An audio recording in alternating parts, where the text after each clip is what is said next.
రాహుల్ రుద్రాని కలిసి స్వప్నను గెంటించడానికి వేసిన plan work out అయ్యి స్వప్న ఇంట్లో నుంచి వెళ్లిపోతుందా లేక స్వప్న నిజం బయటపెట్టి వాళ్ళిద్దరిని ఇంట్లో నుంచి వెళ్లిపోయేలా చేస్తుందో తెలుసుకునే ముందు మన ఛానల్ గనక ఎవరైనా ఫస్ట్ టైం చూస్తుంటే వీడియోని లైక్ చేయండి, ఛానల్ని సబ్స్క్రైబ్ చేయండి.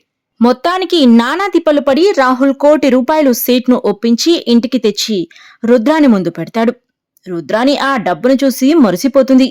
ఇక స్వప్న పని అవుట్ అని పొంగిపోతుంది. ఇంతలో స్వప్న లిప్స్టిక్ వెతుక్కుంటూ వాళ్ళున్న గదిలోకి వస్తుంది. వాళ్ళు మాత్రం ఆ డబ్బు పెట్టెను మూసేసి దాని మీదే రుద్రాని కూర్చుని చుట్టూ తన చీర కొంగు కప్పేస్తుంది. స్వప్న లోపలికి రాగానే నవ్వుతారు ఇద్దరు. స్వప్నను చూసి చాలా కంగారు పడతారు. ఇక కవర్ చేస్తూ నవ్వుతూ ఉంటారు.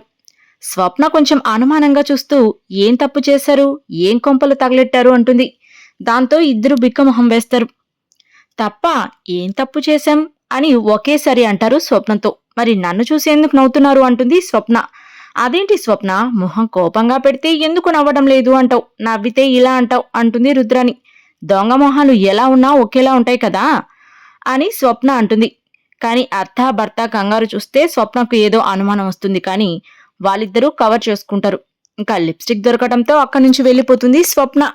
స్వప్న గురించి తెలిసి కూడా తల్లి కొడుకులు మళ్లీ స్వప్నతో పెట్టుకుంటున్నారు. అయితే రుద్రాని మాత్రం నన్ను ముప్పతిప్పలు పెట్టిన ఈ స్వప్నను ఈ ₹1,00,00,000 అప్పు సాకుతో ఇంట్లో నుంచి గెంటేస్తాను అని రగిలిపోతుంది. చూడాలి మరి ఏం జరుగుతుందో. ఇక కావ్య సుభాష్ రాజ్ మాటలు విన్నప్పటి నుంచి నిజం తెలుసుకోవడానికి తహతహలాడిపోతూ ఉంటుంది.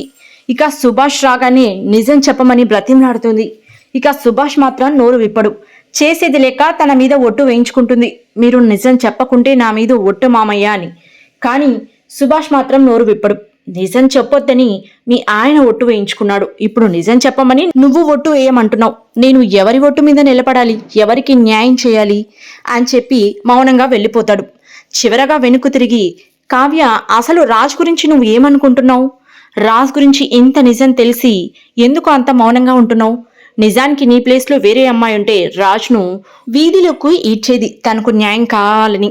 కానీ నువ్వు మాత్రం అలా చేయట్లేదు. అంటే నువ్వు రాజ్ గురించి అసలు ఏమనుకుంటున్నావు అని చెప్పి అడుగుతాడు. అప్పుడు కావ్య, ఆయన తప్పు చేయలేదనే నేను అనుకుంటున్నాను మామయ్య అంటుంది. నీ కోరికలో న్యాయం ఉంది కావ్య, నువ్వే గెలవాలని మనస్ఫూర్తిగా కోరుకుంటున్నాను అని సుభాష్ వెళ్ళిపోతాడు. కావ్య మాత్రం సమాధానం దొరక్క అల్లాడిపోతుంది. ఇక సుభాష్ నిజం చెప్పకపోవడంతో కావ్య నేరుగా రాజ్ దగ్గరకు వెళ్ళి నిలదీస్తుంది. మీరు నిజం చెప్తారా లేదా అని. కానీ రాజ్ మాత్రం నిజం చెప్పడు.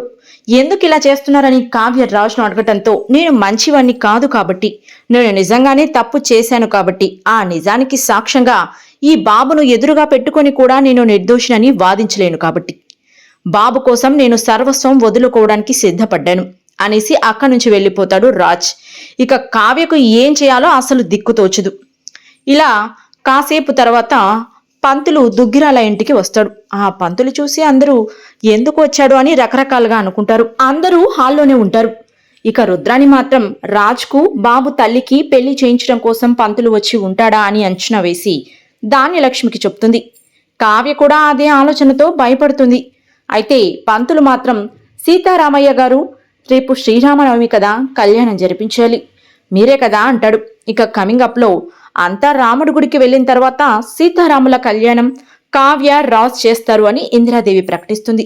మీడియా వారందరి ముందు బాబు కనిపించడంతో బాబు ఎవరి బాబు అని రాజ్ను మీడియా ప్రశ్నించడమే కీలకంగా మారింది. ఇక్కడ రిపోర్టర్ ప్రశ్నలకు అంతా షాక్ అయిపోతారు. ఏం సమాధానం చెప్పాలో తెలియక బిక్కం హాల్ వేసుకుని కూర్చుంటారు. ఇక రేపటి ఎపిసోడ్లో మాత్రం రాజ్ ఏం సమాధానం చెప్తాడో చూడాలి. అలాగే స్వప్న పరిస్థితి కూడా ఏమవుతుందో ఊహించలేం మరి.